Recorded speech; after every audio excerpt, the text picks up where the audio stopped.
Bonjour, je m'appelle Frédéric Naïm, je suis avocat à Paris, je suis spécialisé en droit fiscal. Je voudrais vous présenter un cas qui me préoccupe de plus en plus souvent pour les contribuables que je défends. C'est lorsqu'ils reçoivent une proposition de rectification, donc à la suite d'un contrôle par exemple, et que systématiquement ils ont demandé une prorogation du délai de réponse en demandant un délai de 30 jours supplémentaires. Sachez que la prorogation de 30 jours supplémentaires n'est pas automatique. C'est-à-dire que souvent le vérificateur ou le contrôleur va vous dire je vais vous redresser, vous avez la possibilité de demander une prorogation de 30 jours. Sur la base de cette déclaration, vous avez l'impression que vous allez avoir donc droit à 30 jours supplémentaires. Et finalement, quelques mois plus tard, on vous dit mais monsieur ou madame, vous n'aviez pas le droit à cette prorogation puisque vous étiez en situation de taxation d'office. Donc là, vous tombez des nues, mais le mal est fait et en gros, tous les recours auxquels vous aviez droit, commission départementale, entretien avec le supérieur, entretien avec le directeur, etc., ne vous sont plus accordés puisque vous n'avez pas répondu dans le délai qui n'était pas prorogeable.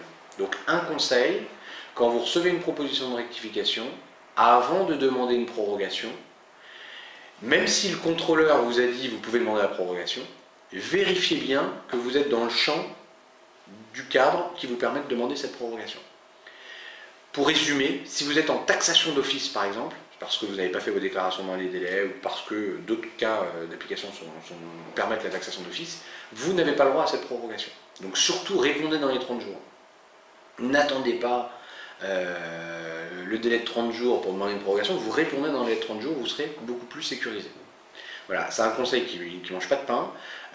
Dans le doute, vous répondez à la proposition en disant je ne suis pas d'accord pour telle raison, plutôt que de demander une prorogation à laquelle vous n'avez pas droit. Voilà, j'espère que ce conseil vous sera utile parce que c'est trop dommage de se retrouver confronté à des situations où on voit un dossier où on a demandé une prorogation alors qu'elle n'était pas légale et elle n'était pas possible et où après le service vérificateur vous oppose un peu cette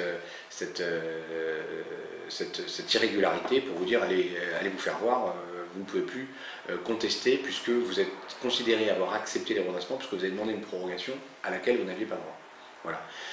Soyez donc bien conseillés sur ce sujet, n'hésitez pas à vérifier et dans le doute, répondez en refusant dans le délai de 30 jours plutôt que de perdre ensuite beaucoup de droits. J'espère que ce conseil vous sera utile et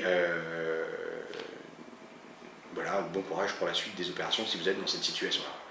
Au revoir.